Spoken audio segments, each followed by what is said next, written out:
어느 날 문득 찾아올 마지막 순간. 맹위를 떨치던 여름도 끝나가고 다음 계절은 어김없이 찾아옵니다.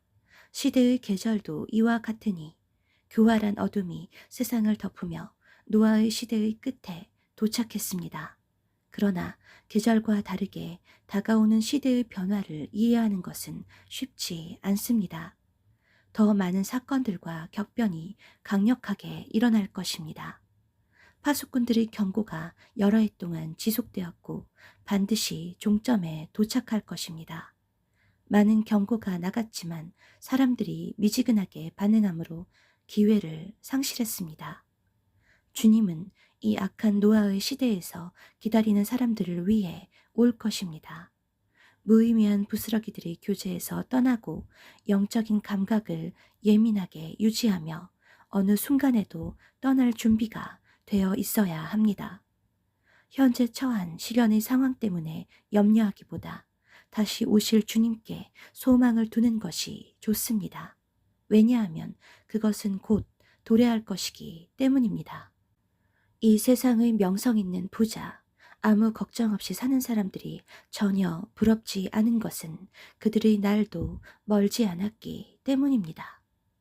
달콤한 순간을 위하여 영원한 미래를 팔지 마십시오.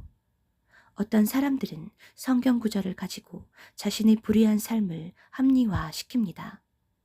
선인은 그 산업을 자자손손에게 끼쳐도 죄인의 재물은 의인을 위하여 쌓이느니라. 이 구절을 하나님의 뜻은 무시하면서 상상할 수 없는 세상적인 부를 쌓는 명분으로 이용합니다. 그러나 그날이 오면 많은 재산은 쓸모가 없어질 것이고 자신을 방어할 수 없게 될 것입니다. 그날에 어떤 변명을 할 수 있을까요? 1차적으로 심판이 내려진 것이기에 변호가 요청되지 않습니다. 죽은 사람들은 불신자나 신자나 죽는 순간 자신의 운명을 분명하고 순간적으로 깨달을 것입니다. 주님의 날에 남은 자들도 자신의 운명을 순식간에 이해하게 될 것입니다. 심지어 타 종교를 가졌던 사람이나 최고의 부자들도 인지할 것입니다.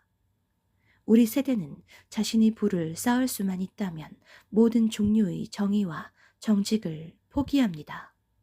부패한 세계는 파괴를 위해 앞으로 전진하는데 서유럽의 실상을 보면서 다른 국가들이 뒤를 따를 것이라는 사실은 분명합니다. 정결하게 준비된 이들이 떠나면 이 땅이 멸망에 직면하게 될 것이란 사실을 생생하게 이해하지 못합니다. 아직도 세상을 즐기는 장소에서 뒹굴고 있나요? 아니면 이것들과 매일 투쟁하고 악을 도려내기 위한 고통을 치르고 있습니까? 우리는 일상에서 세 가지 질문을 하며 살아갑니다. 첫째는 우리에게 닥친 상황을 풀어가는 삶의 방식에서 누구에게 질문하는가? 사람을 찾아가거나 그들에게 자문을 구하기보다 주님의 의견을 먼저 물어보아야 합니다. 둘째는 누구를 의지하는가? 대부분 자신의 생각으로 결정하거나 누가 그 문제에 대한 권한을 가졌는지 사람을 찾아가거나 또는 돈에 기대하려고 합니다.